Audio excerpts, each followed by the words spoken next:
আসসালামু আলাইকুম সম্মানিত ভিউয়ার্স, আশা করি আপনারা সকল ভালো আছেন। তো আসলে এই যে আমার মাটি যে কাটাইছিলাম, তো এইবার তো আর মাটি কাটাইতে পারছি না। আসলে আরও তো বাক্কা কিছু সমস্যা আছে, আসলে টাকা পয়সা তো দরকার। মাটি কাটাই তুলে আরও লাগে বাক্কা মাটি। তো এই যে এখান থেকে মাটি চিন্তা করছি উঠাই মাখি না পাওয়া, তো এইখানে কিছু দান বাইন করছি। এই যে কিছু দান অকল বাইন করছি গরুরে খাওয়াইবার লাগি।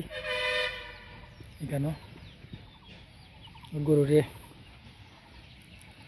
খাওয়াইতার মা